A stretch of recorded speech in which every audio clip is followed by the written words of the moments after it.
హైదరాబాద్లో పేద జంటలకు రూపాయికే వైభవంగా వివాహం జరిపిస్తామన్నారు రూపాయి ఫౌండేషన్ చైర్మన్ అనిల్ కుమార్, అరుణ దంపతులు. 15 ఏళ్ల నుంచి సామాజిక సేవలో భాగంగా 108 పేద వికలాంగుల జంటలకు వివాహాలు జరిపించామన్నారు.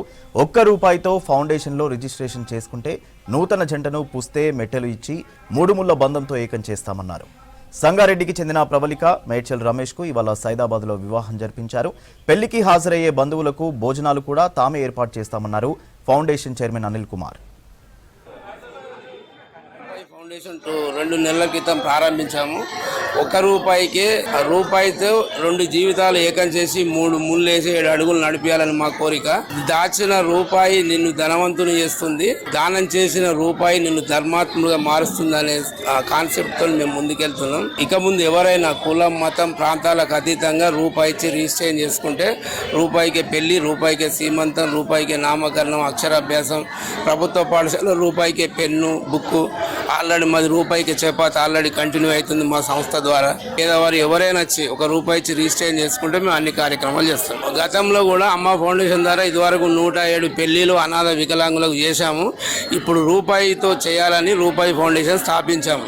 ఏదైనా రూపాయికే చేయాలని. ఈ యొక్క ఫౌండేషన్ ఆధ్వర్యంలో జరిగినటువంటి వివాహ మహోత్సవానికి అనిల్ గారు, ఈ దంపతులు మమ్మల్ని ఇక్కడికి ఆహ్వానించడం జరిగింది. నిజంగా ఇది చాలా ప్రశంసనీయం. ఎందుకంటే ఈరోజు పెళ్లిళ్ళు చేయడం అనేది ఎంతో ఖర్చుతో కూడినటువంటి వ్యవహారము. అలాంటిది ఇలా పెళ్లిళ్ళు చేసుకోలేని స్థితిలో ఉన్న వాళ్ళకి, దివ్యాంగులకి ఎంచుకొని మరి వాళ్ళు ఇలాంటి వివాహాలను జరిపిస్తున్నారు అంటే వారి యొక్క ఔన్నత్యాన్ని మనం ఎంతగానో ప్రశంసించవచ్చు. ఇంకా సమాజానికి అవసరమైనటువంటి సేవలను వారు అందిస్తున్నారు వారి ఫౌండేషన్ తరఫున. ముఖ్యంగా ఏంటంటే నాగమల్ల అరుణ అనిల్ కుమార్ గారు గత 10-15 సంవత్సరాల నుంచి వికలాంగులకు వివాహము చేయాలని ఒక కార్యదీక్షతో వివాహాలు చేస్తూ ముందుకు పోతున్నారు. నా పెళ్లి కూడా వారి యొక్క ఇద్దరి దంపతుల చేతుల మీద జరిగింది. నా పెళ్లి ఆ రోజు 25వ పెళ్లి. ఆ రోజు నుంచి ఈ రోజు వరకు 108వ పెళ్లి ఇక్కడ వీళ్ళు చేయడం జరుగుతున్నది. రూపాయి గతంలో చాలా ఫౌండేషన్ నుంచి వాళ్ళు చాలా కార్యక్రమాలు చేశారు. తల్లి గర్భం నుంచి కాలగర్భం నుంచి ఒక మనిషికి జరిగే యొక్క కార్యక్రమాలన్నింటినీ ఒకే వేదిక 10 మార్లు వారు చేయడం జరిగింది. ఈ ఆర్య సమాజం సైదాబాద్లో నేను చాలా సంవత్సరాలుగా నేను వివాహ సంస్కారం చేయిస్తున్నాను. నా అదృష్టం పరంగా ఈ రోజు రూపాయి పెళ్లి సంస్థ వాళ్ళ తరపున నేను కార్యక్రమం చేస్తున్నాను. వీళ్ళ గురించి నేను చాలా సందర్భాల్లో విన్నాను. కానీ ఈరోజు నేను ప్రత్యక్షంగా వారి సందర్భంలో వారి ఆధ్వర్యంలో చేయబడుతున్నటువంటి వివాహాన్ని నేను స్వయంగా చేయడానికి అర్హునయ్యాను. అది నాకు చాలా అదృష్టము.